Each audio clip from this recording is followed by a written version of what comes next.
fantastic little game. I hadn't intended on doing any recording or even playing, but I thought let's have a quick game, and this is what happened. I'm playing the Sicilian. This is called the Sicilian with this pawn to c5 move. I don't usually play the Sicilian, but I've been wanting to try it recently. This is the stock feed. This is the engine's recommendations here, and there are reasons to take away this, and you're preparing that to push that bishop away because that's not the ideal second move. Ideal second move for white is to come here. Why? Because you're challenging that with this idea, with the d4 push, and then if black accepts it, then black will take, and then brings the knight. That brings that knight over here. This is an open file, or a half open file. Then the black rook comes over there, and then black will go here, preventing this push over here. Hang on a second while I just get rid of this noise in the background. Okay, so those were some lines there in the Sicilian. Let's get back to the game. He comes out there, not the optimal move, so I take this now and stop him from coming there as well. He's still not playing optimal moves. Neither am I. So I knew that as well. I realized after I played it that that's not the best move. What was? Yeah, okay, so just entering here, possibly with that threat, take. Yeah, no, it's just development. What happens if you do it? What happens? Let's see, comes out there. What's the threat? Yeah, I thought so, that's the threat. So he takes. Now what happens? Take. And why doesn't he take back? Oh, because the queen. Yeah, of course. No, well, I thought so. Yeah, that's what I was looking at as well. So that's fine. So, yeah. So d6 with the intention of d5 to knock that away. He's going to cut that out, take that, protected by the queen. And now you've got two pawns here. He's going to have to pull that thing back, which is why he has to make a second move, which again is not good. So let's go back to the game. I play up here. This game actually gets really interesting. Actually, it gets super fun. Let's see. We go up here. He wants to push this d5, hit that bishop. So I do, and did he take here? Pretty sure he does. Yeah. Wow, look at this. Yeah, my opponent had the same idea, but just stopped short of it. So he's targeting the weak f7 point. And then, but he's got no threat on that knight. So that's a pinned piece, but it doesn't have to move because the bishop is impeding any attackers on that pinned piece. But it is being attacked twice, so I do have to cover that. How do you cover it? I pulled it back. I didn't want to play this out because I didn't want to block this bishop in. That would be a bad bishop. If that comes out to here, then this bishop becomes bad, and I don't like doing that. Top level players seem to do that all the time, and the engine likes it, but I didn't like it. I'm not saying anything, but you know, I didn't like it. So now, wow, look at this beautiful little fork that Lane's missed. Okay, nice fork there on the light square bishop, and of course we want that light square bishop. It's a powerful piece, remember. So yeah, I go for that one instead. Not as good. And that's the idea, to develop. So you create a pathway for that. It contravenes the general principle, which is to take towards the center. When you capture, when you've got an alternative of capturing, you generally capture towards the center. But in a case like this, well, this is not a case like this, it's only this case and this case. When the pawns are here and you can take there, then you take with your center pawn going out because it opens up the bishop pathways. It gives opening space, breathing room for the bishops then, right away. All right, so that's what I did. And what did he do? He didn't do this. But you can see white is already kind of not looking good. He's already moved that queen 17 times, and now it's blocking, like there's four pieces not playing. And that's the, that's the thing. You've got to look for activity. You've got to develop your pieces quickly and get them active. get the pieces active. This is the fundamental principle that all the recent engines have taught us. So now if he comes down there, he wants to hit that F7 soft spot again. So I take him out, and now he doesn't have any more attack left. So, that's a soft spot in his camp. And I was looking at that, but I thought, yeah, he's just going to come there. And then to get rid of it, I'm going to have to isolate my pawn. What happens if I do? Hang on, what were we just talking about? This. He was talking about that before, right? So that was an option before that I was looking at. Yeah, okay, I didn't see that he could block it with that. All right, so let's just block, and why not take? Because it just helps him, I guess. And now he's got 4 pawns up against my broken pawns. These are doubled pawns, not so good in the long term, but I can castle. And black is still in front, by the way. Black is leading this position, but apparently the engine would have preferred me to go back and keep the lead. Interesting, I don't know why, but yeah, let's get back to the game. So in the game, we go here. Why? Because I'm looking at this square, which is now a weak square. We call that a weak square. A weak square is not defended by any pawns. So it's a hole. You've got to look for these holes in the enemy position. Right now, it can't be occupied because of the bishop. So that bishop is now playing a defensive role. No longer, it doesn't have that attack anymore. There's no queens on the board. There's no knight coming there or there to hit that. So that pawn's fine now. Yeah, I mean, look, he's doing that because he's preparing that. Why is he preparing that? Because he's thinking that I'm going to go there. So he thinks I'm going to go there. Now that's the difference in a human player and an engine. The robot looks at the pure calculation and also calculates the best activity for pieces. So this piece isn't doing very much. He wants to increase the activity of it. But yeah, I'm looking at, I think I know what my opponent thinks I want to do. So I'm going to use the psychology of not doing that and instead doing something else and try to undouble my pawns. That might have been one of Stockfish's other lines. Like I've only got 1 line open here. We can have up to 5, I think.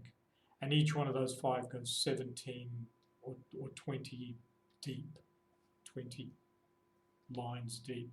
And off each line, there's variations, right? So, I mean, it's just brutal power, right? And now you can see black is way in front now, leading by 2.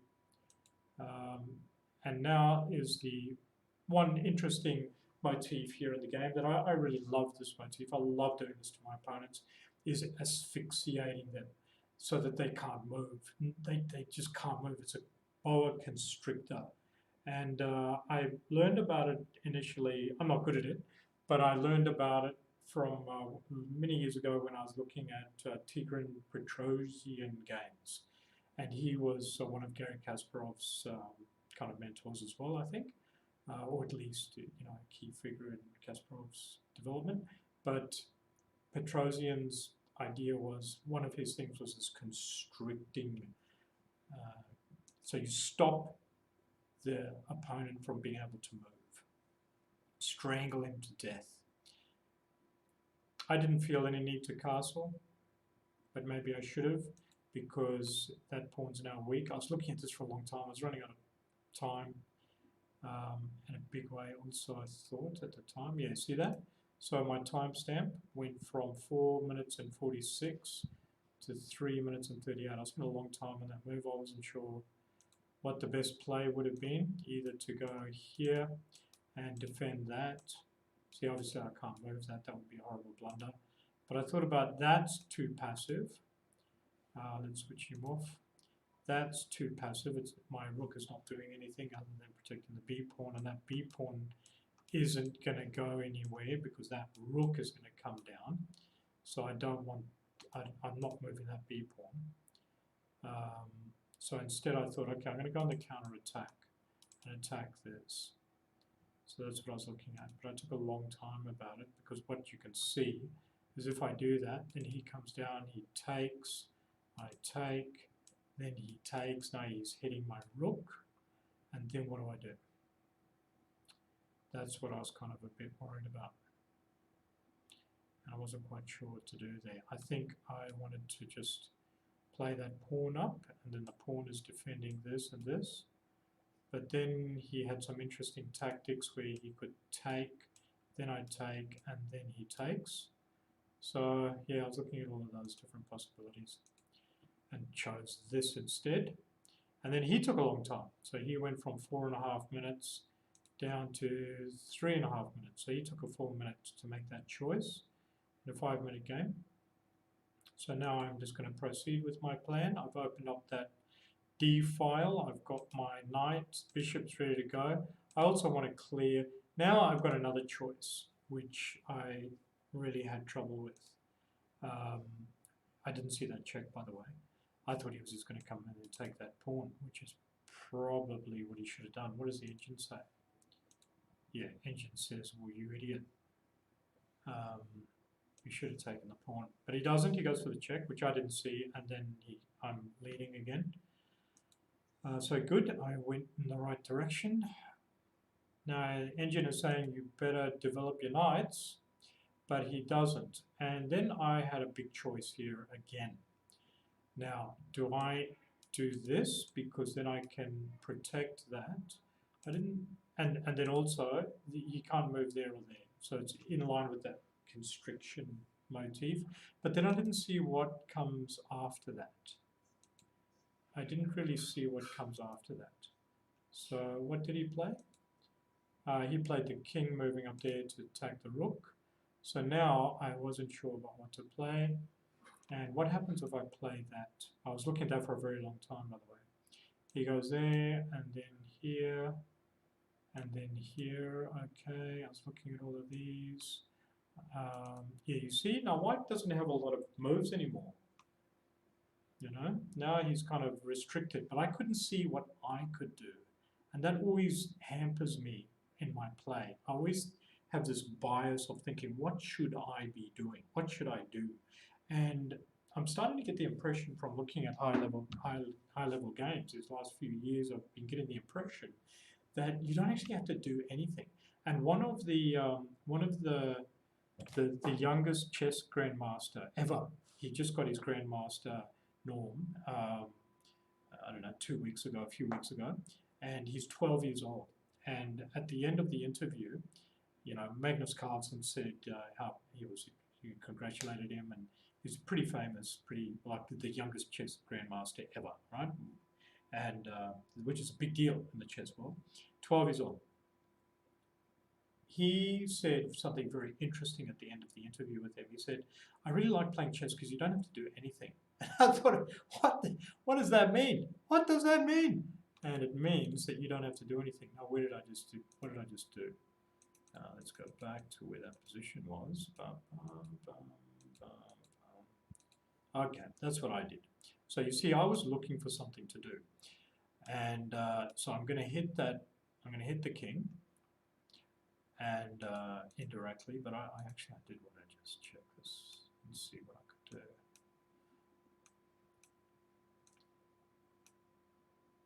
Oh my god. Yeah, well I did see that, but then I forgot about it. Yeah. I had been looking at that, I remember that. That's why I didn't want to bring the bishop there, because I wanted that pawn to be mobile and Stockfish agrees. That's what this was so interesting. It opens the door from that with that dark bishop. And yeah, I mean, I saw this in the game, and I looked at it, I think, inside this position, but I chose not to go this route because I thought he could just get the rook out of there. So let's just let him get the rook out of there. It's the only place he can go. This I didn't see necessarily. He can't go there anymore. Yeah, opponent probably would have seen that. But then he's going to go for the trade and get the passed pawn. So now black has got a pass pawn. So now he's wanting to get out. Does he want to do that first? What do you want to do, Stockfish? So he comes out here, and now I want to protect that square. So here he's going to try and defend. He's a good 7.5 pawns down, by the way. Why is he so far down? Because I've got a piece up somehow. All right, so now here, and then there's a check. So then he comes here, and why didn't he just take it before that? Wow, this is some crazy tactics here. This is some awesome freaking tactics. So he goes here. He can't take it because that'll just be a trade. So look, see if he takes. Now he's got the attack on that as well. Can this thing even move? He can't, because then you get a queen. Wow. Awesome. Awesome, awesome, awesome. Yeah, I mean, I wasn't looking this deeply into it. I got as far as, and you don't have to calculate all this stuff, by the way. You don't have to calculate it. You just have to see the potential of these things being on the board. I saw that. I saw this and I saw that. But that was as far as I could see. I thought, what happens after that? And so I chose not to go down that route and instead going here because I thought there was better activity. I thought my next move I'm going to hit that and then I'll take his rook because he'll be in check. That's a discovered check. So he's got to deal with that, and he could make a mistake because he's running out of time. He's thinking about time 2 now. And I knew, yes, he pushes his knight. That's the only square for his king to go. And now, it's just horrible. Look, this can't go anywhere. That's guarded by everything. This can't go anywhere. So all 3 of these pieces are completely immobilized, and the king is useless. And the only piece that can kind of consider coming out is this. You know, that's pathetic. Meanwhile, look at what black's got. So yeah, I thought about this for a while as well, but you know, I thought let's go here and attack his bishop. It's along the lines of that idea of not doing anything.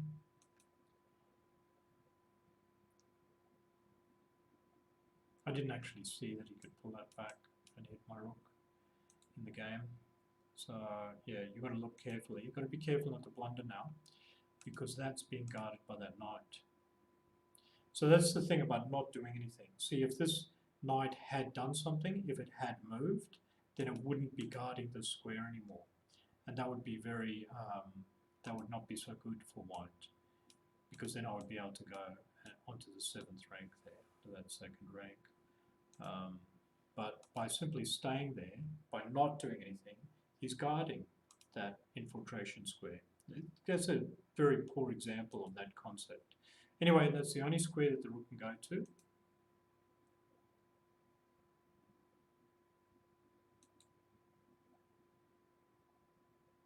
That's why he wanted to bring the bishop out before.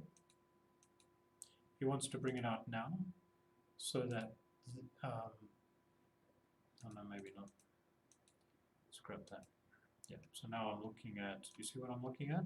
That. As soon as he opens the door, you must remember, whenever pawns move, they leave empty, they leave, what do they call it, weak squares, they leave holes in the position. So there's the hole. You've got to be able to see those holes very quickly. So all of the dark squares now are weak, which means that this guy suddenly increased in its value by significantly, particularly because he doesn't have a dark squared bishop. And so this guy is super strong. He's worth as much as any of these rooks. He's certainly worth more than that rook and that rook. Probably both those rooks combined are not as powerful as this dark square bishop is in the game. So a big threat there. Big threat. So yeah, it's a checkmate threat, by the way. See? Checkmate now. That's checkmate. No, no, no. No, because of the rook. That's checkmate. Checkmate is threatened. So he gets out. He wants to protect that knight so that you can move the bishop. I wonder where he wants to move the bishop. I think what he's thinking about is to trade the light square bishops off, because light square bishop is white's strongest piece. I was looking at a lot of things. I didn't see that. That is a good move. I like that move a lot. But I was looking at a lot of things, but I didn't want to change anything. I didn't want to change anything because that is under guard by that guy. This is under guard by that guy. And I wanted one of those two knights to get out of there so that I could get my pieces up there. See, I wanted that rook there so that that could enter, but I can't do it, see? And then hit that. So I wanted to get maybe one of the rooks onto the e-file and then hit this. Get that off and then get the rook up there, check, and then start destroying the pawns at the background. So that's a waiting move. This is a waiting move. I want to see what he does. And he doesn't. Okay? So he gets one of the guards out, and now he will die. So I immediately go for that square.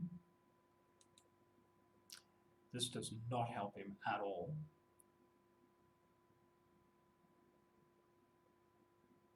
Nice idea there by the fish. I was looking at that as well. I thought, yeah, that's what I can do. I'll push that knight away.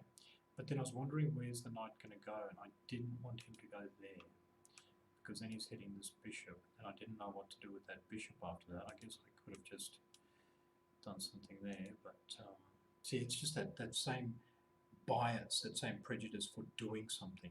You don't have to do something all the time. You remember that chess is about whoever makes the last mistake. So you're waiting for your opponent to make a mistake, and then you take the then you capitalize on that mistake. It's a predatory system. So you think of yourself like a cat, just sitting waiting for the mouse. You don't hunt for the mouse, because then the mouse will hear you. You just get yourself into the optimal position and then you wait. Wait for your opportunity. And this is another reason I wanted to make a recording of this game, is because why did the knight move there? He wants to come there and hit my very powerful bishop. So I don't want him to come there. So you've got to watch, where's he going? Where is my opponent going? Especially with those tricky knights. Whenever your opponent's moving knights, then you go, oh, where does that knight want to go to? And then that idea, restrict his movement. Don't give him any breathing space. Don't let him come in on any incursionary adventures.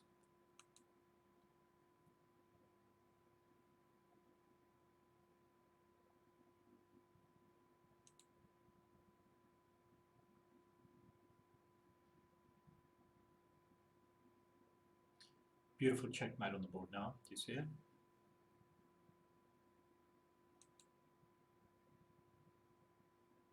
It's here.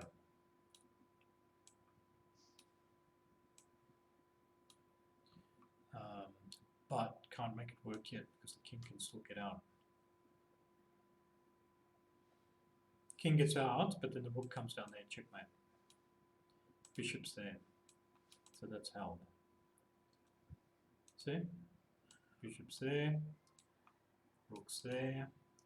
King is here. Checkmate. But you've got to get that out. That's easy to get out. You just hit it with that. That's why Stockfish wanted to play that pawn move before, to stop him from coming here as well. So yeah, big decision here from black. Big decision. Fish wants to go back. I didn't see the fish move going back. Moving back with that knight. There's no way a human player like me is going to see that. Forget about it.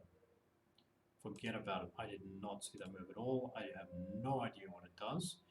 I looked at this. Bow. And yeah, bow. Should we see that again? Bow. Yeah, baby. All right, now the engine says that it's equal. So I just lost nearly 5 pawns value. Yeah, those are the 5 pawns. I just sacrificed my 5 pawns. So yep, he takes the bait. Check. He's only got one-ish kind of squarishes, hasn't he? Where else can he go? He can go there, he can go here. He can't go there, which I like. He can't go there. Yeah, okay. And now I started to really freak out because I saw that I didn't think it was working. So he goes up here and I get 2 pawns back.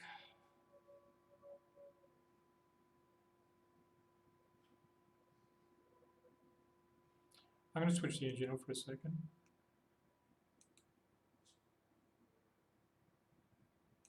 Man, I did not see that engine move. Check. Yes, I did. But I didn't like the fact that he can just take it back with the guard. You know? I did not like that at all. That sucks. That's not good. And I'm down to 48 seconds now, so I'm starting to kind of worry. Whoa. Man, did you see that bar just switch? Gosh. Okay, well, anyway, I'm going for some crazy tactics here.